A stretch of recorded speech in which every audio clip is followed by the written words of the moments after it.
right, last night, Vice President J.D. Vance and Erica Kirk drawing thousands to Turning Point USA's event at Ole Miss, inspiring the crowd to continue Charlie's legacy.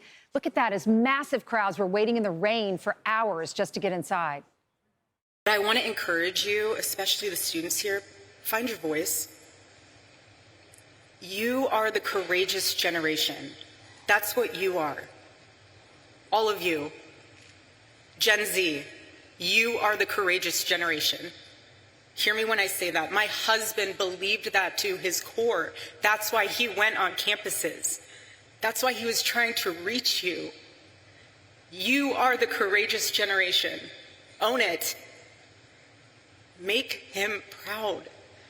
The best way in your life to honor Charlie Kirk's legacy, it's not to despair, but to hope in the future of this country. If you disagree with something, then get involved in the movement to save this country. If you think that we could be doing more, then pick up the phone and get involved in the effort to change our minds and change the future of the United States of America in the process. My friends, the rebels of Ole Miss, despair is a sin. Do not give in to despair. Let's keep fighting to save the United States of America. So let's bring in Leslie Lackman, Turning Point USA at Ole Miss chapter president. Good morning to you, Leslie. Good morning. Good morning. It's so crazy how all of this has unfolded because you became president in May. Y'all had a small amount of individuals that were involved. Charlie has his assassination, and now it has grown tremendously, and now his wife and the vice president show up at your school. You were on the front row. Tell us about it. What were the takeaways? It was so thrilling. Everyone was overjoyed. I learned that half the population signed up to be there, which was just beyond exciting.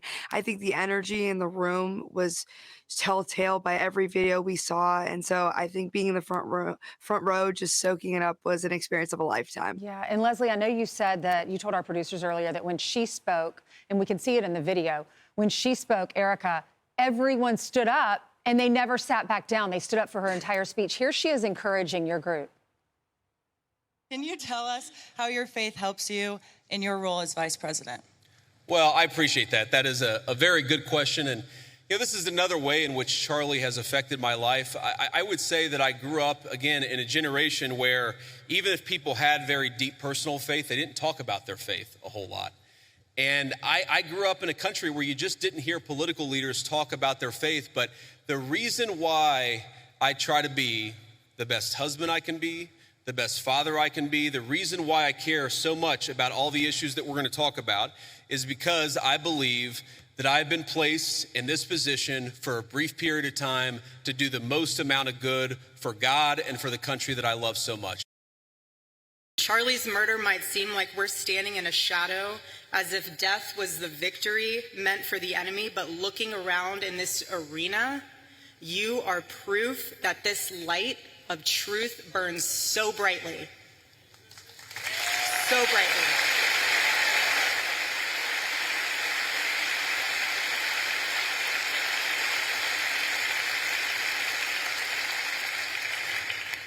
The Lord is calling you to rise.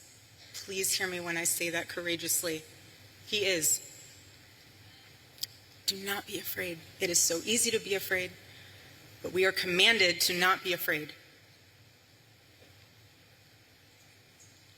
And when you take that stand, it will encourage and inspire someone else to do the same. So, Leslie, as the Turning Point president there, when you started, there were 150 who had signed up. Now there are 2,000. So you have a big job.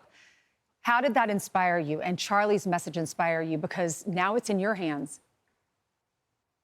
Yeah, Charlie really inspired this message of being on the front lines. He wanted us out there tabling. He wanted us spreading the message. I think this only motivated the group. My executive board works hard to rain or shine. We are out. Buttons are out. People are wearing the merch loud and proud across the campus of Ole Miss. And we couldn't be prouder with the growth that we've seen. They've expanded so drastically that now our rooms are fire hazards because so many people attend the meetings every week. So it's been exciting to see that not only is the exec board impacted, but the whole school. Yeah, Leslie, what did Charlie mean to you? Personally, I think Charlie really set an example for our generation on how we can be conservative, positive conservative conversation can occur, and our campus is doing just that. I think I watched him from social media growing up, and I think he only motivated me to want to speak the truth, especially when it's not always been like that on college campuses. But now more than ever, I feel we're pushing the message of you can talk about politics, it can be a positive conversation, and conservatism is alive and well. That's exactly right. We can debate and still love each other. Thank you so much, Leslie. Ole Miss is a great school. It's so fun. I've been there a few times. God bless. Thank you. I'm Steve Ducey. I'm Brian Kilmeade. And I'm Ainsley Earhart. And click here to subscribe to the Fox News YouTube page to catch our hottest interviews and most compelling analysis.